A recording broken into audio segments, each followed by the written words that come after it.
कौन है ये डॉक्टर जाफर इस्लाम जो हमारे देश के खिलाफ भड़काऊ बातें कर रहा है? वो कह रहा है कि हमारे देश में ना मुसलमानों पे अत्याचार होते हैं। अबे बिकाऊ, आईएसआई के पिट्ठू, बिका हुआ तो पाकिस्तान का।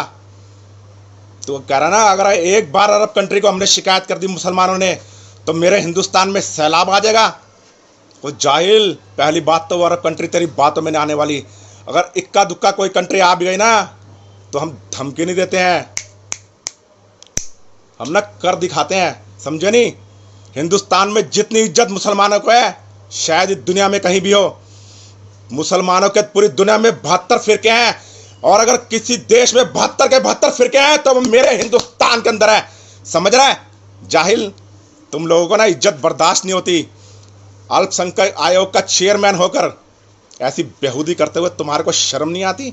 अगर कोई ये मामूली आदमी ये बात कहता तो मैं आज आकर उसके सामने ये बात, कैमरे के सामने आकर ये बात नहीं करता, उसकी बात का जवाब नहीं देता। लेकिन इतने ऊंचे पद पर बैठकर तू देश से गद्दारी कर रहा है। मुझे मालूम है मेरी इस बात पर मेरे खिलाफ कई एफआईआर हो सकती हैं, परंतु मैं ऐसी धमकियों से डरने वाला नहीं, क्योंकि जवाब देना और पूछना मेरी आदत है। क्या इस आदमी के खिलाफ एफआईआर नहीं होनी चाहिए जो एक प्रतिष्ठित पद पर बैठकर मेरे हिंदुस्तान के खिलाफ बोलता है? हम धमकियां नहीं देते हैं। अरब कंट्री के अंदर हमारा भी एक मित्र राष्ट्र बैठा हुआ है, मालूम है? तुम्हारा बाप इजराइल। भूल गए तुम?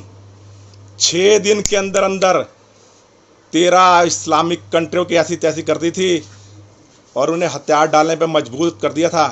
लेकिन हम ऐसी कोई भड़काऊ बातें नहीं करेंगे, क्योंकि तेरे जैसे एक जाहिल की बात को लेकर हम चलने लग गए ना। हम अपनी जो मित्रता ना अरब कंट्री से वो ख़राब नहीं करेंगे।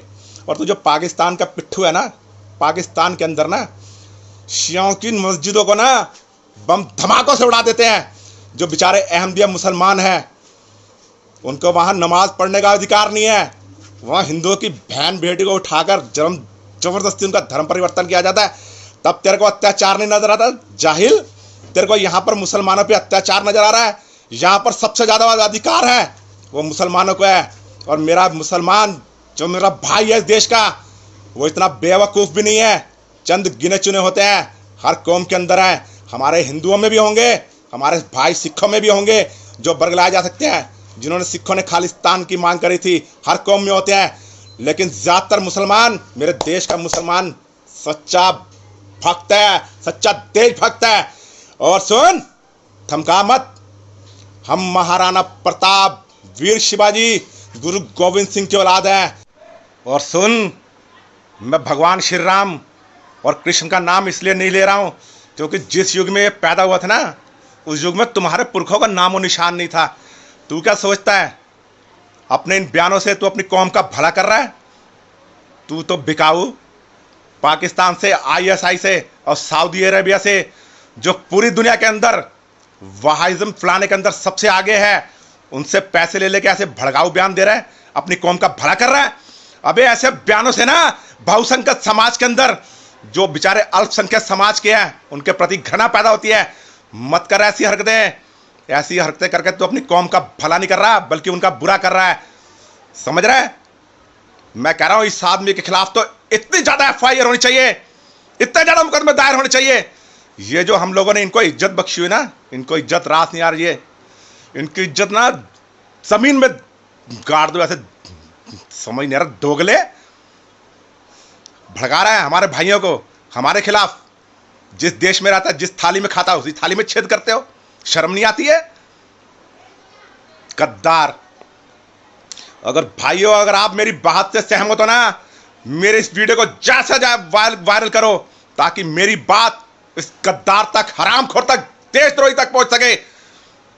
और इसके ऊपर इतने मुकदमे दायर करो, इतने मुकदमे दायर करो कि इसके नानी इसको याद आ जाए कि देश के खिलाफ कैसे बोला जाता है। अगर यही तो सऊदी अरेबिया में होता ना, तेरे को अब तक ना सजाए मौत मिल जाती। समझ रहा है? बहुत खुश नसीब है कि तू हमारे भारतवर्ष में, मेरे हिंदुस्तान में पैदा हुआ है। और यहाँ पर हर आदमी को अपनी बात कहने का अधिकार है, चाहे तू हो, मैं हूँ, चाहे कोई भी गद्दार हो।